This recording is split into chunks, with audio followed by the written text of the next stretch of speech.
আপনাকে, মাননীয় প্রধানমন্ত্রীকে এবং তার দলকে জাতীয় ক্ষমা করবে না, জুলাই অভ্যুত্থানের পক্ষের শক্তিও ক্ষমা করবে না।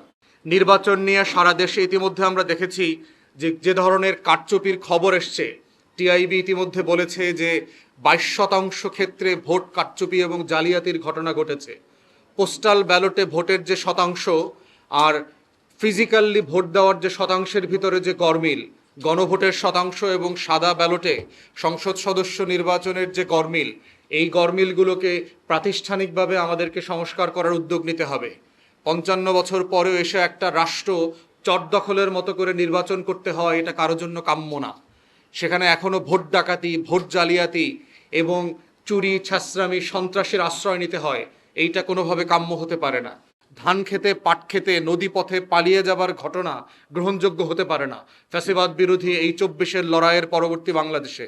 তাই মাননীয় প্রধানমন্ত্রী এবং নতুন সরকারকে আমরা আহ্বান করছি, আপনার দলের নেতা কর্মীদের যেই ক্ষুদ্র অংশ এই চাঁদাবাজ, গুন্ডামি, মাস্তানি, মাদক ব্যবসার সাথে জড়িত, তাদেরকে নিয়ন্ত্রণ করেন।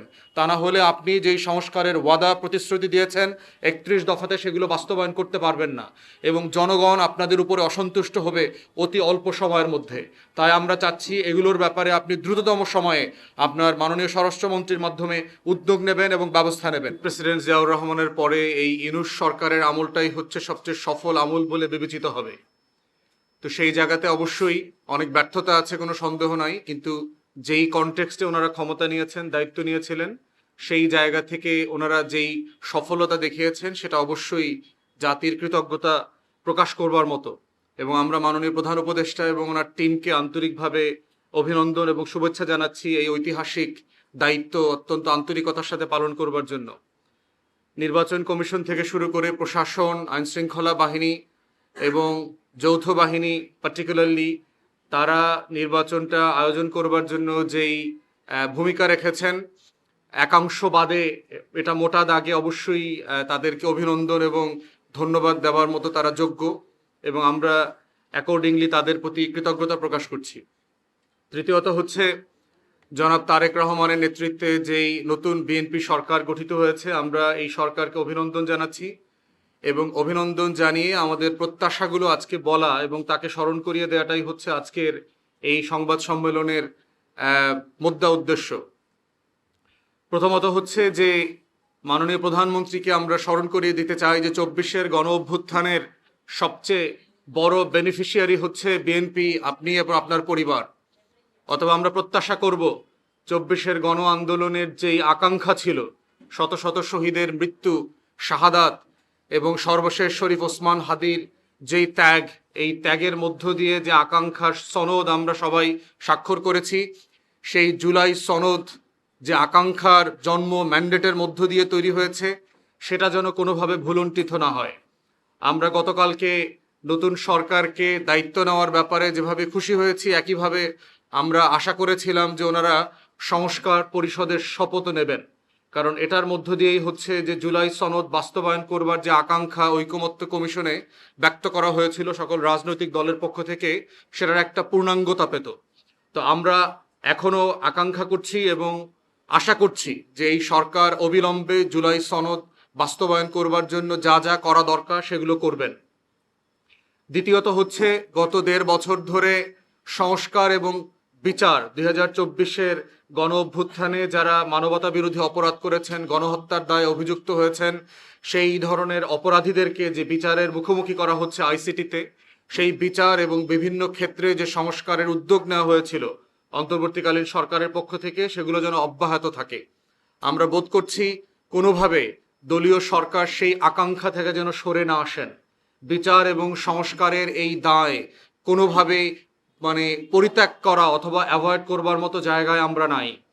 আওয়ামী লীগকে পুনর্বাসন করবার বিভিন্ন আকাঙ্ক্ষা বিভিন্ন জায়গায় আমরা দেখতে পাচ্ছি। বিচার ছাড়া সেই আকাঙ্ক্ষার ন্যূনতম বাস্তবায়ন করবার চেষ্টা করলে এই দেশের 24-এর ছাত্র জনতা কোনোভাবে মেনে নেবে না।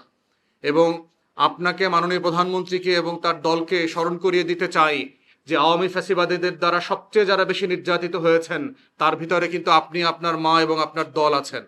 অতএব জালেমদেরকে বিচার ছাড়া, জুলুমের হিস্সা নেওয়া ছাড়া কোনোভাবে পুনর্বাসন ক্ষমা করবার দৃষ্টান্ত ইতিহাস ক্ষমা করবে না, জাতীয় ক্ষমা করবে না, জুলাই অভ্যুত্থানের পক্ষে শক্তিও ক্ষমা করবে না।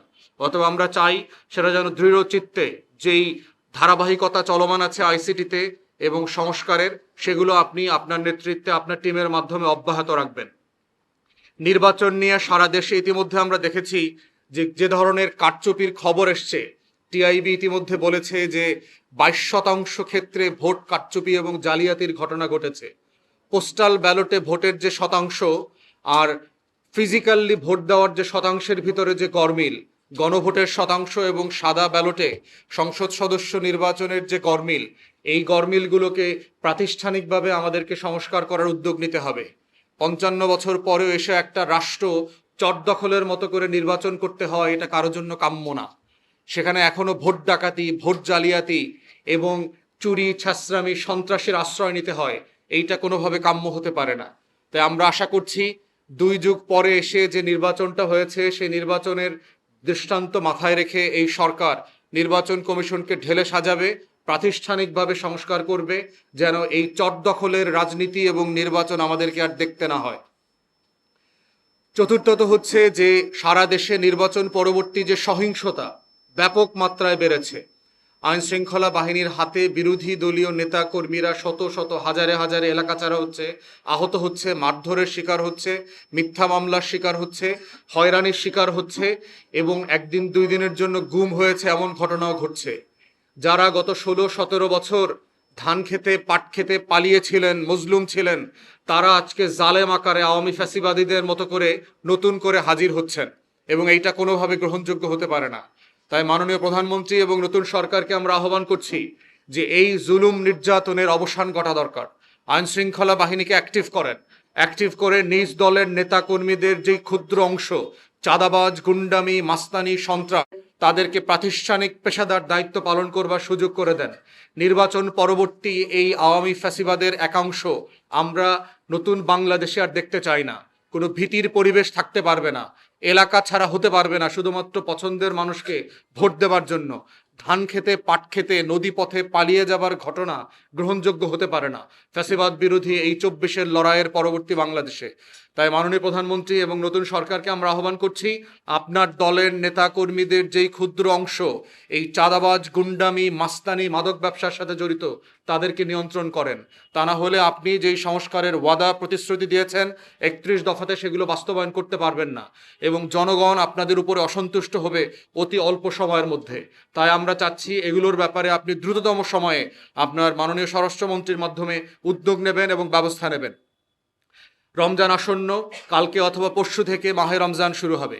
রমজানকে সামনে নিয়ে ইতিমধ্যে আমরা দেখতে পাচ্ছি যে বাজার গরম হয়ে উঠছে, দ্রব্যমূল্যের দাম বাড়ছে এবং রমজানকে কেন্দ্র করে রাজনৈতিক দলের ছত্রছায়ায় একটা সিন্ডিকেট ইতিমধ্যে সক্রিয় ভূমিকা পালন করছে বলে আমরা ধারণা করছি।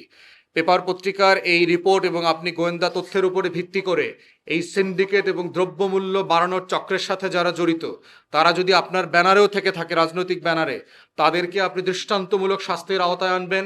আপনি রাষ্ট্রের পক্ষে থাকবেন, জনগণের পক্ষে থাকবেন, জনগণের ভোগান্তি লাঘবে রমজানের এই সিন্ডিকেট ভেঙে দেওয়ার জন্য যা যা করা প্রয়োজন আপনি করবেন এবং এটা অবিলম্বে করবেন, কারণ সময় খুব কম এখানে। এবং রমজানের এই সিন্ডিকেট ভাঙার জন্য আমরা বোধ করছি আইন শৃঙ্খলা বাহিনীর পাশাপাশি যদি যৌথ বাহিনীকে এই পুরো মাস এবং ঈদ পর্যন্ত রাখা প্রয়োজন হয়, তাহলে সেক্ষেত্রে এটা বিবেচনা করা যেতে পারে যে যৌথ বাহিনীকে ম্যাজিস্ট্রেসি দিয়ে এই দ্রব্যমূল্যের সিন্ডিকেট ভাঙার জন্য সক্রিয়ভাবে কাজে লাগাতে হবে। আমরা বুঝতে পারছি যৌথ বাহিনী অনেক ক্লান্ত, প্রায় 1.5 বছর ধরে তারা মাঠে ল এনফোর্সমেন্টের কাজ করছে, যেটা তাদের দায়িত্ব না। তারা একটা ভালো নির্বাচন করবার জন্য চেষ্টা করেছে, কিন্তু তারপরও দেশের বৃহত্তর স্বার্থে এই বাস্তবতাটা বিবেচনায় আপনারা নিতে পারেন। তো আমি সামগ্রিকভাবে ধারণা করছি এবং আশা করছি মাননীয় প্রধানমন্ত্রী, নতুন সরকার সেই জুলাই আকাঙ্ক্ষা বাস্তবায়নের জন্য দৃঢ় চিত্তে কাজ করবেন, দেশের মানুষের পক্ষে দাঁড়াবেন এবং দেশের মানুষের আকাঙ্ক্ষা, ছাত্র যুবকদের আকাঙ্ক্ষা, বিরোধী দলের নিরাপত্তা, বিরোধী দলের রাজনীতি এবং ভোট যারা দিয়েছে তাদের মত প্রকাশের স্বাধীনতা, সেগুলো নিশ্চিত করবেন। আওয়ামী ফ্যাসিবাদের আমলে যেই কারণে তাদেরকে ব্যর্থ হতে হয়েছে, দেশ ছেড়ে পালাতে হয়েছে, তাদেরকে ভূমিদশ পরাজয়ের মধ্য দিয়ে লজ্জিত হতে হয়েছে, রাজনীতিতে নাই হতে হয়েছে, এরকম কোনো ঘটনা আপনি এবং আপনার সরকারের কাছ থেকে আমরা আকাঙ্ক্ষা করি না। তা আজকে এই ব্রিফিংয়ে আমরা আকাঙ্ক্ষা করছি নতুন সরকার পুরাতন 17 বছরের ভুলগুলো থেকে শিক্ষা নেবে এবং বাংলাদেশকে নতুন করে সংস্কার বিচারের যে আকাঙ্ক্ষার মধ্যে আছে সেখান থেকে তারা এগিয়ে নিয়ে যাবে পরবর্তী ধারায়। সেই আকাঙ্ক্ষা ব্যক্ত করে আমার সংক্ষিপ্ত ব্রিফিং আমি এখানেই শেষ করছি। এ পর্যায়ে ব্রিফিং ক্লোজ করবার জন্য অনুরোধ করছি এবি পার্টির সম্মানিত চেয়ারম্যান জনাব মুজিবুর রহমান মঞ্জু। একই সাথে যদি আপনাদের কোনো প্রশ্ন থাকে আপনারা প্রশ্ন করতে পারবেন। একটা নিষিদ্ধ সংগঠন, সো একটা নিষিদ্ধ সংগঠন তার কার্যালয় খুলতে পারে কিনা এ ব্যাপারে আমরা সরকারের দৃষ্টি আকর্ষণ করবো। এক নাম্বার, ইতিপূর্বে আমরা দেখেছি যেখানে আওয়ামী লীগের লোকেরা তৎপরতা চালিয়েছে বা মিছিল মিটিং বা এই ধরনের উদ্যোগ নিয়েছে, সেখানে স্থানীয়ভাবে আমরা বেশিরভাগ ক্ষেত্রেই ছাত্র দল বা এনসিপি বা অন্যান্য যারা জুলাই অভ্যুত্থানের অংশীদার ছিল তাদেরকে প্রতিবাদী হতে দেখেছি। এখন যদি সরকার এ ব্যাপারে কোনো পদক্ষেপ না নেয় তাহলে সেটা হবে দুঃখজনক। আমরা চাই এ ব্যাপারে আইনগত পদক্ষেপ, কোনো মত বা কোনো ধরনের বিশৃঙ্খলা আমরা চাই না। আমরা চাই যে সরকার আইনগতভাবে এই সমস্ত বিষয়ে পদক্ষেপ নেবে, যেহেতু এখন তাদের কর্তৃত্ব আছে। একটা সময় ছিল তারা হয়তো বলতে পারতেন যে আমাদের কর্তৃত্ব নেই, এখন যেহেতু আইন শৃঙ্খলা রক্ষার দায়িত্ব তাদের, এই ব্যাপারটা তারা দেখবে। যদি তারা না দেখে তাহলে আমরা রাজনৈতিকভাবে এই বিষয়ে আমরা আমাদের মতামত এবং আন্দোলন প্রতিরোধ আমরা করার চেষ্টা করব। আরেকটা প্রশ্ন, এতদিন ধরে আমরা দেখেছি আওয়ামী লীগ বা তাদের অঙ্গ সহযোগী সংগঠন প্রকাশ্যে আসেনি, হঠাৎ নির্বাচনের পরেই কেন তারা প্রকাশ্যে আসলো? তাহলে কি এই সরকার তাদের আস্থাভাজন এরকম মনে করছে? যদি এটা ব্যাপকভাবে হয় তাহলে অবশ্যই এটার একটা সিগনিফিকেন্স আছে, যে বিভিন্ন জায়গায় যদি একই সাথে হয়। যদি কোনো স্থানীয়ভাবে কোথাও কোথাও হয় তাহলে সেটা আলাদাভাবে আমাদেরকে দেখতে হবে। যদি স্থানীয়ভাবে হয় তাহলে বুঝতে হবে যে স্থানীয়ভাবে যারা নির্বাচন করেছেন কোনো না কোনো ভাবে তারা এই সমস্ত বিষয়ে কোনো একটা ইন্টারনাল আন্ডারস্ট্যান্ডিং আছে কিনা বা এই ধরনের কোনো ওয়াদা ছিল কিনা, সেটার একটা সন্দেহ তৈরি হতে পারে। এটা যদি ব্যাপক আকারে হয় তাহলে আমাদেরকে হয়তো বিষয়টাকে ভিন্নভাবে ভাবতে হবে এবং মূল্যায়ন করতে হবে। আমার কাছে মনে হয় না এখন পর্যন্ত যে এটা ব্যাপক আকারে বা সকল জায়গায় সেটা হয়েছে। আরেকটা বিষয় একটু জানতে চাইবো যে আমরা দেখেছি যে আপনারা যারা বিরোধী দলে রয়েছেন, বিরোধী দল হিসাবে সরকারি দলের কাছে আপনাদের অনেক প্রত্যাশা থাকে, এটা স্বাভাবিকভাবে। বাট সরকারি দল যদি আপনাদের কাছে কোনো ধরনের সহায়তা প্রত্যাশা করে সেক্ষেত্রে আপনারা করবেন? আমাদের আজকে সংবাদ সম্মেলনের উদ্দেশ্য তো সেটাই। আমার সাথে ইতিমধ্যে সরকারে যারা বিভিন্ন মন্ত্রণালয়ের দায়িত্ব পেয়েছেন তাদের অনেকের সাথে কথা হয়েছে, কারণ আপনারা জানেন যে আমরা প্রায় সবাই দীর্ঘ আন্দোলন সংগ্রামের সাথী, গণ অভ্যুত্থানের সাথে আমরা অনেকেই একসাথে কাজ করেছি। সুতরাং আমরা চাইবো যে এই সরকার সফল হোক। আমরা চাইবো যে ভুল ত্রুটিগুলো হয়েছে নির্বাচন উপলক্ষে সেগুলো আইনগত ব্যবস্থা নির্বাচন কমিশন বা সরকার নেবে। এবং সরকারের কাছে প্রথম যে প্রত্যাশা, যেটা আমাদের ব্যারিস্টার ফুয়াদ বলেছেন, যে দেখেন প্রায় 60% উপরে 70% মানুষ এই গণভোটে হায়ের পক্ষে ভোট দিয়েছে। সুতরাং সরকার যদি এই গণভোটের ম্যান্ডেটের বিপক্ষে অবস্থান নেয় তাহলে এটা কিন্তু জনরায়ের বিপক্ষে অবস্থান নেওয়া হবে। এবং এটা সরকারের প্রতি কারো কারো যে উষ্মা, যে যেই ক্ষমতায় যায় সেই ক্ষমতার মোহে জনগণের অধিকারকে ভুলণ্ঠিত করে, এই ধরনের বিষয়টা শুরু থেকেই প্রতিষ্ঠিত হয়ে যাবে। সেজন্য আমরা চাইবো সরকার গণভোটের যে ম্যান্ডেট, জুলাই সনদের যে আকাঙ্ক্ষা, জুলাই সনদের যে প্রতিশ্রুতি সেটা রক্ষা করবে। এবং গতকালকে তারা যে সংস্কার পরিষদের শপথটা নেয় নাই, এটা আমি মনে করি খুব অনুচিত হয়েছে। এটা আমাদের জুলাই আকাঙ্ক্ষার প্রথম একটা বিরাট প্রতিবন্ধকতা তৈরি হয়েছে। সাংবিধানিক নানা কথার মার প্যাচে জন আকাঙ্ক্ষাকে ভুলণ্ঠিত করার চেষ্টা অতীতেও হয়েছে, কিন্তু সেটার ফল ভালো হয় নাই। আমরা চাই না, একটা নতুন সরকার হয়েছে অনেক আকাঙ্ক্ষা অনেক চেষ্টার পর, যদিও নির্বাচন ব্যবস্থার কারণে যে বিতর্কগুলো, যে অনিয়মগুলো হয়েছে সেগুলো হওয়াটা কাঙ্ক্ষিত ছিল না, এবং সেগুলোর আমরা স্পষ্টত তদন্ত এবং বিচার বা পদক্ষেপ আমরা দাবি করছি। আমরা সরকারের কাছে চাইবো যে সরকার জুলাইয়ের সনদ বাস্তবায়ন করবে, গণতন্ত্রকে রক্ষা করবে, সুশাসন এবং জবাবদিহিতা নিশ্চিত করবে, এবং দুর্নীতির ব্যাপারে যে জিরো টলারেন্স ছিল সেই জিরো টলারেন্সটা তারা রক্ষা করবে। আর সরকারের বিরুদ্ধে বা সরকারি দলের বিরুদ্ধে যে অভিযোগটা ছিল সন্ত্রাস চাঁদাবাজকে প্রশ্রয় দেয়া, আমি আপনাদেরকে একটা কথা স্মরণ করে দিতে চাই। বেগম খালেদা জিয়া যখন ক্ষমতায় এসেছিলেন, আপনারা যারা একটু বয়সে কিছুটা তারুণ্য পেরিয়ে এসেছেন তাদের স্মৃতিতে থাকার কথা যে উনি কিন্তু অপারেশন ক্লিন হার্ট নামে একটা শক্ত পদক্ষেপ নিয়েছিলেন, এবং সেই পদক্ষেপের ফলে তৎকালীন সময়ে সরকারি দলের যে একটা সন্ত্রাস প্রবণতা দেখা দিয়েছিল সেটা কিন্তু থেমে গিয়েছিল। তা আমরা মাননীয় প্রধানমন্ত্রী, বর্তমান প্রধানমন্ত্রীকে অনুরোধ করব যে আপনি এ ধরনের একটা দৃঢ় পদক্ষেপ নেন। স্বরাষ্ট্রমন্ত্রী যিনি হয়েছেন আমাদের অত্যন্ত প্রিয় শ্রদ্ধেয় সালাউদ্দিন ভাই, যার সাথে আমরা সংস্কার কমিশনে দীর্ঘ সময় কাজ করেছি, তার প্রতিও আমার অনুরোধ থাকবে যে বাংলাদেশে স্বরাষ্ট্রমন্ত্রীদেরকে নিয়ে অতীতে নানা ধরনের ফান্ড, নানা ধরনের মানে মানুষের কাছে হাস্যরস তৈরি হয়েছে। তো এই প্রথাটা উনি ভেঙে দিবেন এবং নিরপেক্ষভাবে একটা দৃঢ়ভাবে তিনি এই ব্যাপারে পদক্ষেপ নেবেন, এটা আমরা প্রত্যাশা করি সরকারের কাছ থেকে। যে জনাব মুজিবুর রহমান, আমি জারিফ দূরবীন নিউজে কাজ করছি। আমার প্রশ্নটা হলো যে তারেক রহমান অলরেডি একবার বলেছে যে জনগণ চাইলে আওয়ামী লীগ ফিরে আসতে পারে কিংবা আওয়ামী লীগের পুনর্বাসনে একটা আলাপ ছিল। যে এই যে বিষয়টা, জনগণ চাইলে কি দেশের প্রণীত আইন যেটাকে যেখানে হচ্ছে আওয়ামী লীগকে নিষিদ্ধ করে রাখা হয়েছে কিংবা কার্যক্রম নিষিদ্ধ করা হয়েছে, জনগণ চাইলে কোনো যে রাজনৈতিক দল যেগুলো আছে তারা কি এই যে আওয়ামী লীগের পুনর্বাসনটাকে ঠেকায় রাখতে পারবে কিনা, কিংবা ঠেকানোটা কতটুকু আইনসঙ্গত হবে বলে? দেখেন, জনগণ চেয়েছে বলেই তো শেখ হাসিনাকে পালিয়ে যেতে হয়েছে। জনগণ রাজপথে নেমে এসেছে, রাজপথে নেমে এসে তারা তাদের রায়, বিক্ষোভ, গণ অভ্যুত্থান ঘটিয়েছে বলেই তো আওয়ামী লীগ এই বাংলাদেশের রাজনীতি থেকে, ক্ষমতা থেকে, সার্বিক অবস্থান থেকে তাদের পতন ঘটেছে। সুতরাং যদি মনে হয় যে জনগণ আবার চাইতে হবে, সে চাওয়াটা কিভাবে চাইবে? সে চাওয়ার দুইটা পথ হতে পারে। সেটা হচ্ছে, একটা তো হচ্ছে আইনগতভাবে, সেটা তো অলরেডি প্রসেসের মধ্যে আছে। কারণ আমরা মনে করি গণহত্যার সাথে আওয়ামী লীগের সরাসরি সম্পৃক্ততা পাওয়া গেছে।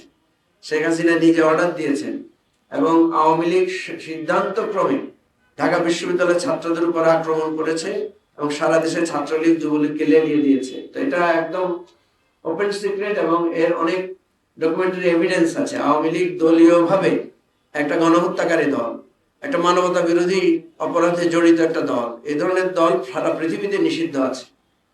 সুতরাং কেউ যদি বলে থাকেন যে আওয়ামী লীগ জনগণ চাইলে ফিরে আসবে, আমি মনে করি জনগণ গণ অভ্যুত্থানের মধ্য দিয়ে তার চাওয়া এবং তার প্রত্যাশার বিষয় ঘটিয়ে দিয়েছে।